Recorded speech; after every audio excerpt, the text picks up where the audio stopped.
Prezado aluno, seja bem-vindo à disciplina de estoques do curso técnico em administração.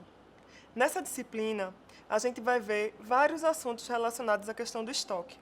Ela está dividida em 4 competências. Na primeira competência, a gente vai estudar os conceitos mais importantes a respeito desse tema, estoques. Na segunda competência, a gente vai conseguir entender como ocorre a classificação de estoques. Quais são as formas que os estoques são classificados? O terceiro ponto, ou seja, a terceira competência, a gente vai analisar os níveis de estoques. Na verdade, além dos seus níveis, a gente vai tentar dimensioná-los. E, por fim, na quarta competência, vai haver uma compreensão dos pontos de compra e reposição de estoque. Nesse momento, a gente vai dar continuidade à primeira competência, ou seja, os pontos iniciais, os fundamentos, para que a gente possa compreender a disciplina de estoques. Vamos lá, por que a gente tem que estudar estoque? Qual a importância do estoque? Se a gente for analisar direitinho, a maioria das organizações, para poder realizar os seus bens, sejam produtos e serviços, eles têm que gerenciar, materiais que provavelmente passarão por um processo de transformação e gerarão bens. Podem ser produtos, que são aqueles tangíveis, mas também podem ser serviços, que são intangíveis. Nos serviços, os materiais eles vão dar início para que possa servir de base para que eles possam prestar esse serviço ao seu cliente.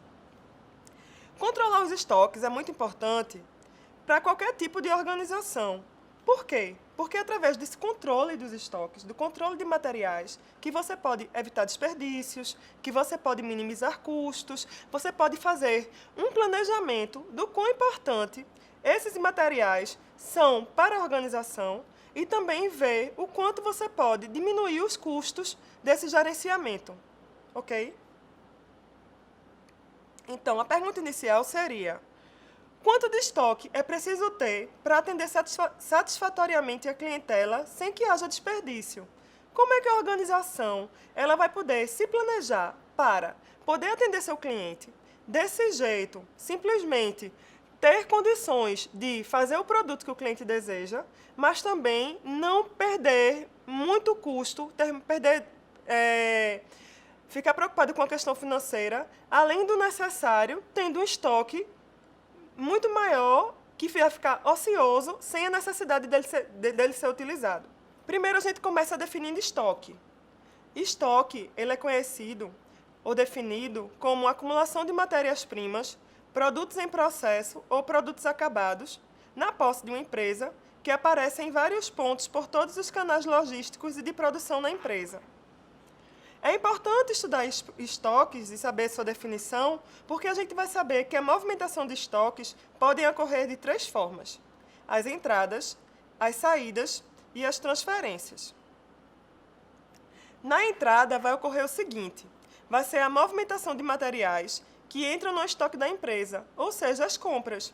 Quando a empresa compra suas matérias-primas, ela vai dar entrada no estoque, esperando o momento certo para que essa matéria-prima em si, ela possa ser transformada e utilizada no processo produtivo para gerar posteriormente um produto. As saídas também são chamadas de baixas. Nas saídas, a gente vai ter o seguinte: é através da emissão de notas fiscais ou de documentações internas, através de requisições de materiais, que vai haver uma retirada dessa matéria-prima do estoque. Mas, além da entrada e da saída, existe a transferência. A transferência é denominada como a movimentação de material efetuada entre almoxarifado ou filial da mesma empresa. Outros pontos têm que ser levados em consideração a movimentação de estoques. Quando a gente fala da movimentação de estoque, a gente tem que levar em consideração que esses materiais eles vão ser utilizados dentro das organizações, mas eles simplesmente não chegam nas organizações de uma hora para outra. Eles vão ser transportados. E existem várias formas de transformar esses materiais. Eles podem ser transformados por caminhões, por trens, através do meio fluvial, por navios, através de dutos e aviões. Quando a gente utiliza o meio rodoviário, os caminhões, de maneira geral, a gente diz que esse é um tipo de modal rodoviário. Quando a gente utiliza o trem, a gente diz que este é um modal ferroviário. Quando a gente utiliza navios, a gente diz que está utilizando um modal hidroviário. Quando o transporte ocorre através de dutos, a gente diz que esse modal é dutoviário. E, por fim, quando é por meio do avião, a gente fala que esse modal ele é aeroviário. Alguma dúvida até aí? Espero que vocês tenham compreendido, primeiro, que os materiais são importantes, que eles ocupam espaço, e por ocupar espaço, a gente tem que ter uma preocupação na melhor forma de armazená-lo. Depois que, dentro da organização, esses materiais, eles entram, ou seja, a gente recebe esse material, mas ele não fica lá quietinho, fica por um momento. Depois ele vai ser transportado.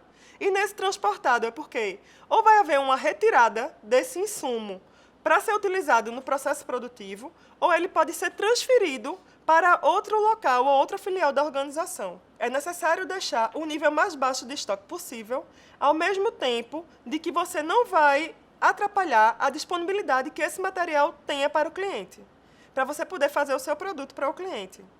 Depois que a gente falou sobre essa movimentação e falou também sobre as formas de transporte, né, através desses modais, é importante saber que também existem outras atividades que vão dar suporte a essa administração de estoques. A primeira é a armazenagem. Na armazenagem, a gente fala que a armazenagem é o processo que envolve a administração dos espaços necessários para manter os materiais estocados. Ou seja, o objetivo aqui é que tenha uma preocupação em relação ao custo, que é manter esse estoque, e a melhor solução para a empresa, na forma de armazenar esses materiais. Os custos de armazenagem geralmente são vistos como os custos fixos indiretos. Por quê? Porque, independente de você utilizar aquele armazém, ele vai continuar lá, tendo o seu custo, para você poder estocar os materiais. Então, se ele está vazio ou se ele está cheio, ele vai ter esse custo. Então, por isso que nós dizemos que ele é fixo. Em contrapartida, também dizemos que ele é indireto, porque ele não está relacionado diretamente com o processo da produção, mas ele vai ser um custo, né? O custo de armazenar esse material, ele vai ter um aspecto indireto na formação do preço e dos custos que essa organização vai ter para poder se manter. Quando a gente fala sobre os sistemas de armazenagem, temos que saber que esses sistemas de armazenagem, eles são utilizados de acordo com o tipo de produto que vai ser armazenado e quais são as áreas disponíveis que a gente tem. Então, a partir daí, é necessário saber de alguns pontos. Por exemplo, na hora de armazenar, a gente vai falar sobre o pallet. O pallet, ele vai ser o recurso que tem como função a melhoria dos transportes de cargas obtidos por meio da empilhadeira ou da paleteira. Ou seja, as organizações, quando vão armazenar os seus materiais, elas não colocam de qualquer forma num local do seu armazém.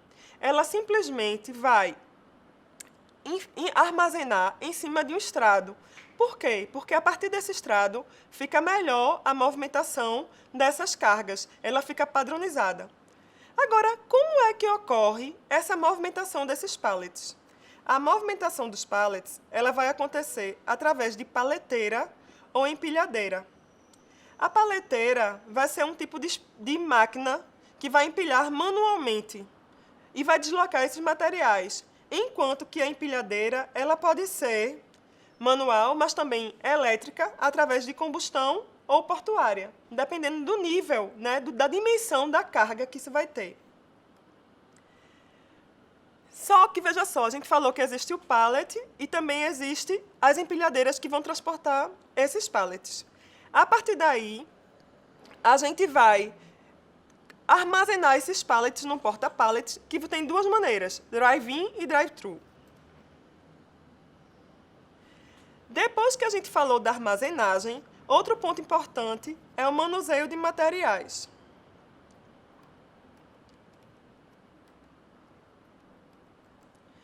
O manuseio de materiais vai envolver a movimentação dos materiais no local da estocagem, que podem ser tanto de estoques de matéria-prima como de produtos acabados. Outro ponto importante, além do manuseio de materiais, é a embalagem. Ou seja, qual é a forma que esse produto ele está sendo embalado que vai protegê-lo na hora do seu manuseio. E até também fazer com que a garantia desse produto permaneça, sem haver nenhum tipo de avaria. Além da questão que falamos da armazenagem, do manuseio de materiais e da embalagem, temos também o planejamento. Quando estudamos administração, aprendemos 4 funções: planejar, organizar, dirigir e controlar. O planejamento é inicial. É a partir do planejamento que você vai poder saber calcular as quantidades agregadas que vão ser produzidas, além de como e quando elas devem ser fabricadas. Porém, além da questão do planejamento, hoje em dia também se fala do sistema de informação. O sistema de informação é através desses sistemas que as informações dos estoques vão ser alimentadas e as pessoas que gerenciam esses estoques vão poder tomar decisões a respeito dele. Pois bem, pessoal, a partir desse momento, a gente conheceu os pontos principais relacionados à competência 1. Certo? Nós vimos conceitos iniciais que vão poder nos ajudar nessa trajetória para poder compreender um pouquinho a questão dos estoques. O que é importante saber? Lá no ambiente vai ter um livro didático dessa disciplina que você pode olhar com mais calma e prestar atenção em outros pontos que não tiveram tempo de ser aqui tratado. É importante também que vocês também não fiquem atrelados apenas ao conteúdo do livro disponível. Por favor, pesquisem na internet, pesquisem em outros pontos, em outros materiais, em outros livros que possam lhe ajudar a compreender melhor este assunto. Também aviso a vocês que nós temos o chat para podermos conversar a respeito, assim como os comentários, os posts, para que a gente possa tirar suas dúvidas a respeito do assunto. Ok? Até a próxima competência.